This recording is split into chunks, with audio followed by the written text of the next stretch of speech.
नमस्कार दोस्तों, सभी का स्वागत है इस बेहतरीन ऑनलाइन प्लेटफॉर्म पर। कैसे हैं सभी? उम्मीद करता हूँ स्वस्थ होंगे, मस्त होंगे और अपनी तैयारी में जुटे होंगे। साथियों, आज के सेशन में हम बात करने वाले हैं फोर्थ ग्रेड भर्ती 2025 के बारे में। सामान्य विज्ञान, जी हाँ, जनरल साइंस का एक शानदार सा टॉपिक है मानव रोग कारक एवं निदान। यहाँ से हर एग्जाम में एक क्वेश्चन पूछा जाता है, तो बड़े ही गौर से ध्यान से इस टॉपिक को क्लियर करते हैं। तो आज के इस बेहतरीन सेशन की शुरुआत करें। तो चलो एक बार सारे मित्र इस सेशन को शेयर कर दो, लाइक कर दो। और आप आज का पहला क्वेश्चन अपने मोबाइल स्क्रीन के ऊपर देख पा रहे हैं। क्या कहना चाहता है क्वेश्चन, उसके बारे में चर्चा करते हैं। निम्न में से कौन सा मलेरिया का वाहक है? देखो, पहले ऑप्शन में लिखा नर, देखो मादा और नर दोनों क्यूलेक्स मच्छर, मादा और नर दोनों एनाफ्लीज मच्छर, मादा क्यूलेक्स मच्छर, और डी ऑप्शन में लिखा मादा एनाफ्लीज मच्छर। बड़ा ही शानदार क्वेश्चन है, एग्जाम की दृष्टि से काफी महत्वपूर्ण क्वेश्चन आप अपने मोबाइल स्क्रीन के ऊपर देख पा रहे हैं।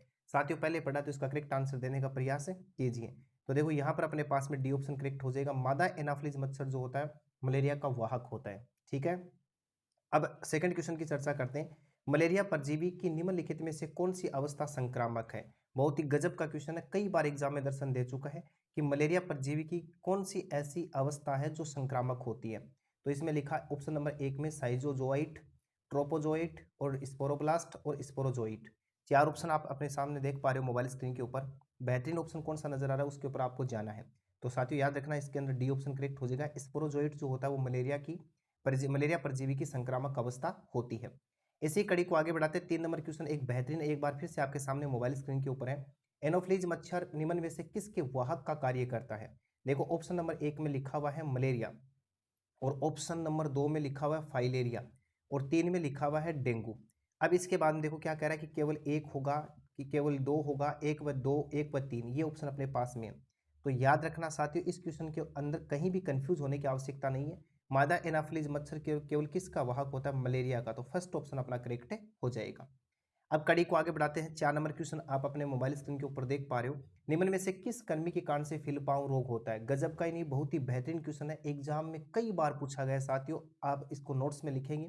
केंचुआ, सूत्रकृमि, फाइलेरियाई कर्मी या गोल कर्मी, ये चार ऑप्शन आपके सामने। फिलिपाऊ के बारे में आपको बताना, जिसको स्लीपद रोग के नाम से भी जानते हैं, इसको हाथी पांव फिलिपाऊ रोग के नाम से भी जानते हैं, इसे एलिफेसेंस रोग के नाम से भी जानते हैं। तो याद रखना, यहाँ पर सी ऑप्शन करेक्ट हो जाएगा, फाइलेरियाई कृमि के कारण से ये होता है। अब बात करते हैं 5 नंबर क्वेश्चन की। 5 नंबर क्वेश्चन क्या कहता है? ट्यूबरकुलोसिस संक्रमण होता है, देखो माइक्रोबैक्टीरियम एवोनिन के द्वारा होता है या स्टेफाइलोकोकस बैक्टीरिया के कारण से होता है? माइक्रोबैक्टीरियम ट्यूबरकुलोसिस के द्वारा होता है, स्टेप्टोकोकस के द्वारा होता है। ट्यूबरकुलोसिस संक्रमण की यदि बात करें, टीबी रोग की बात करें, तो आपको याद रखना माइक्रोबैक्टीरियम ट्यूबरकुलोसिस के कारण से होता है। यहाँ 5 नंबर क्वेश्चन का भी सी ऑप्शन करेक्ट हो जाएगा। ठीक है, अब कड़ी को आगे बढ़ाते हैं, 6 नंबर क्वेश्चन की बात कर लेते हैं। निम्नलिखित में से कौन सा जीव निद्रालु रोग के लिए उत्तरदायी होता है? नींद आती जिसके कारण से, लिस्मानिया होता है, ट्रिप्नोसोमा होता है, एस्केरिस होता है, हेलिकोबैक्टर होता है। ये ऑप्शन आपके सामने रखे गए हैं। तो कौन सा शानदार ऑप्शन आपको नजर आ रहा है? किस ऑप्शन के साथ में आप जाने वाले हैं? निद्रालु रोग के लिए उत्तरदायी कौन होता है? तो आपको याद रखना ट्रिप्नोसोमा होता है, बी ऑप्शन अपना करेक्ट हो जाएगा। और 7 नंबर क्वेश्चन की चर्चा करते हैं। निम्नलिखित में से कौन सा तीव्र जठरांतर संबंधी संक्रमण पैदा करने वाला जल जनित रोग है? हैजा है, रेबीज है, न्यूमोनिया है, कुष्ठ रोग है। एक बार शानदार तरीके से इस लाइन को दोबारा पढ़ना है, बहुत ही बेहतरीन क्वेश्चन आपके सामने रखा गया है। एक से बढ़कर के एक क्वेश्चन आप अपने मोबाइल स्क्रीन के ऊपर देखेंगे। आरआरबी एनटीपीसी 2016 में क्वेश्चन आया हुआ है, रेट 2018 में क्वेश्चन आया हुआ है। एग्जाम की दृष्टि से काफी महत्वपूर्ण क्वेश्चन है ये। निम्नलिखित में से कौन सा तीव्र जठांतर संबंधी संक्रमण पैदा करने वाला जल जनित रोग है? तो याद रखना साथियों, इसके अंदर हैजा होगा, 1 नंबर ऑप्शन अपना करेक्ट हो जाएगा। बात करते हैं 8 नंबर क्वेश्चन की, जो देख पा रहे हैं आप अपने मोबाइल स्क्रीन के ऊपर। निम्नलिखित में से कौन सा एक मानव शरीर में मलेरिया परजीवी प्लाज्मोडियम के लिए क्रिया का स्थान नहीं है? देखो ऐसा बताना आपको, मतलब बॉडी का ऐसा कौन सा पार्ट है जहां पर प्लाज्मोडियम क्रिया नहीं करता? यकृत है, वृक्क है, लाल रुधिर कणिका है, मस्तिष्क है। ये चार ऑप्शन आप देख पा रहे हो। तो साथियों याद रखना, इसका करेक्ट आंसर बी ऑप्शन हो जाएगा, यानी किडनी के अंदर प्लाज्मोडियम किसी भी प्रकार का काम नहीं करता या स्थान नहीं करता है। ये लीवर में भी होता है, आरबीसी में भी होता है और मस्तिष्क में भी होता है। चलो बात करो 9 नंबर क्वेश्चन की। ट्यूबरकुलोसिस के विरुद्ध मुख्यतः कौन सी वैक्सीन का प्रयोग किया जाता है? गजब का बड़ा बेहतरीन क्वेश्चन एक बार फिर से आपके सामने। जब ट्यूबरकुलोसिस टीबी हो जाए तो कौन से टीके को काम में लेते हैं? बीसीजी को, डीपीटी को, एचआईवी को, वेरिसेला को। तो साथियों याद रखना, 1 नंबर ऑप्शन करेक्ट हो जाएगा, बीसीजी होगा इसका करेक्ट आंसर। ठीक है, बात करो 10 नंबर क्वेश्चन की। 10 नंबर क्वेश्चन कहता है एक जीवाणु संबंधी रोग कौन सा है। 4 आप अपने मोबाइल स्क्रीन के ऊपर डिजीज देख रहे हो। एक डिजीज ऐसी है जो बैक्टीरिया के कारण से होती है। मायोकार्डियल अतिक्रमण होगा, उपदंश होगा, पोलियो होगा, दाद होगा। इनमें कौन से ऑप्शन के साथ में सटीक जाना चाहेंगे?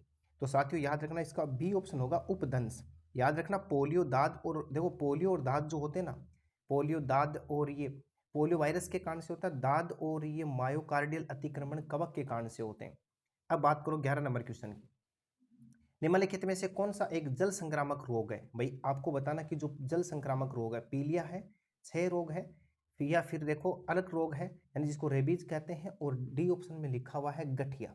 यहां आप कौन से ऑप्शन के साथ में जाने वाले हैं? बहुत ही बेहतरीन क्वेश्चन एक बार फिर से आपके सामने है, तो याद रखना पीलिया एक जल संक्रामक रोग है। फर्स्ट ऑप्शन अपना करेक्ट हो जाएगा।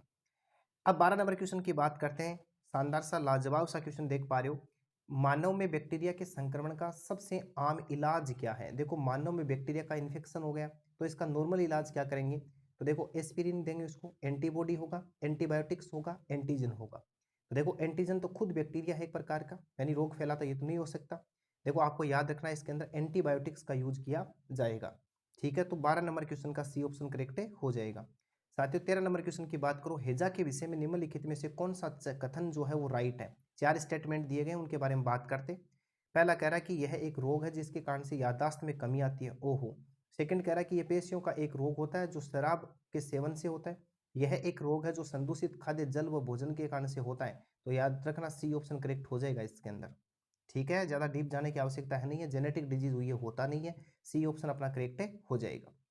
अब बात करते हैं अगले क्वेश्चन की। किस वैज्ञानिक ने पेनिसिलिन की खोज की थी? गजब का, ही बहुत बेहतरीन क्वेश्चन है। अर्नेस्ट चेन ने, लुई पास्चर ने, अलेक्जेंडर फ्लेमिंग ने, रॉबर्ट कोच ने। कितना अच्छा क्वेश्चन देख पा रहे हो। पेनिसिलिन की खोज करने वाला वैज्ञानिक कौन था? तो याद रखना साथियों सी ऑप्शन करेक्ट हो जाएगा। अलेक्जेंडर फ्लेमिंग नामक वैज्ञानिक ने सबसे पहले पेनिसिलियम नोटेटम नामक कवक से पेनिसिलिन की खोज की थी। अब बात करते हैं 15 नंबर क्वेश्चन की। एस्कॉर्बिक एसिड का लोकप्रिय नाम क्या है? गजब का, विटामिन के होगा, विटामिन B12 होगा, या फिर ए होगा, सी होगा। इन 4 ऑप्शन में कौन सा ऐसा है जिसका नाम एस्कॉर्बिक एसिड होता है? तो याद रखना इसके अंदर डी ऑप्शन करेक्ट हो जाएगा। विटामिन सी को किसके नाम से जानते हैं? एस्कॉर्बिक एसिड के नाम से जानते हैं। अगला 16 नंबर क्वेश्चन क्या कहता है? घातक रक्ताल्पता यानी एनीमिया किस विटामिन की कमी से होता है? B6, B2, B1, B12। तो सारे साथियों को ध्यान होना चाहिए, बड़ा अच्छा क्वेश्चन एग्जाम की दृष्टि से। B12 होता है जिसका नाम होता है रासायनिक साइनोकोबाल एमीन, जिसके कारण से घातक रक्ताल्पता या एनीमिया डिजीज हो जाती है। अब बात करते हैं 17 नंबर क्वेश्चन की। निम्नलिखित में से कौन सा एक यौन संचारित रोग नहीं है? यानी जो 4 देख पा रहे हो उनमें से 3 यौन संचारित रोग है और एक यौन संचारित रोग नहीं है। वो कौन सा आपको छांटना है? सिफिलिस है, गोनेरिया, स्कर्वी है और हेपेटाइटिस बी है। तो साथियों इसके अंदर अपने पास में करेक्ट ऑप्शन होगा सी ऑप्शन। ये जो स्कर्वी रोग जो होता है वो विटामिन सी की कमी के कारण से होता है। किसके कारण से होता है? विटामिन सी के कारण से। यौन संक्रामक रोग नहीं है ये। तो यहाँ पर अपने पास में सी ऑप्शन करेक्ट हो जाएगा। अब बात करते हैं 18 नंबर क्वेश्चन की। पीलिया रोग से रुधिर में निम्न में से किसकी मात्रा बढ़ जाती है? Bilirubin, pyruvic acid, Bakul acid, या फिर हीमोग्लोबिन। तो पीलिया जब रोग होता है तो ब्लड में किसकी मात्रा बढ़ती है? तो आपको याद रखना है बिलिरुबिन होता है। बिलिरुबिन एक प्रकार का पित्त वर्णक होता है जिसकी मात्रा बढ़ जाती है। First option is right option. 19 number question क्या कहता है? बीसीजी टीकाकरण किसके लिए है? तो बीसीजी टीका खसरा के लिए है, दमा के लिए है, डिप्थीरिया के लिए है, कुष्ठ रोग के लिए है। ये 4 ऑप्शन एक बार फिर आप अपने मोबाइल स्क्रीन के ऊपर देख पा रहे हो, यहाँ किसके साथ में जाएंगे? तो इन 4 ऑप्शन के हिसाब से यदि मैं देखूँ ना तो मैं बी ऑप्शन के साथ में जाऊंगा, दमा के साथ में। सेकंड ऑप्शन अपना करेक्ट हो जाएगा। अब बात करते हैं साथियों 20 नंबर क्वेश्चन की। निम्नलिखित में से किसकी पहचान विडाल परीक्षण से की जा सकती है? एड्स होगा, कैंसर होगा, टाइफाइड होगा, या फिर दमा होगा। ये एचमा लिखा हुआ है, इसको दमा पढ़ना है। 4 ऑप्शन देख पा रहे हो। किसके लिए हम विडाल टेस्ट को काम में लेते हैं? कई बार एग्जाम में दर्शन दे चुका है, याद रखना। टाइफाइड बुखार के लिए हम किसको काम में लेते हैं? विडाल टेस्ट को काम में लेते हैं। तो 20 नंबर क्वेश्चन का मेरे साथियों सी ऑप्शन करेक्ट हो जाएगा। इस प्रकार से मानव रोग कारक एवं निदान का आज आप सेकेंड पोर्शन पढ़ चुके हैं, जिसमें आपको टॉप 20 एमसीक्यूज देखने को मिले। इसके कुछ पार्ट और आएंगे तब जाकर के इस टॉपिक को कवर करेंगे। इन क्वेश्चन से एग्जाम में बाहर एक भी क्वेश्चन नहीं जाएगा, ये दावा रहेगा। बस आप लगातार बनते रहिएगा, जुड़ता रहेगा, अधिक से अधिक सेशन को शेयर करते रहिएगा। फिर मिलेंगे इसी प्रकार के धमाकेदार सेशन के लिए, तब तक के लिए धन्यवाद।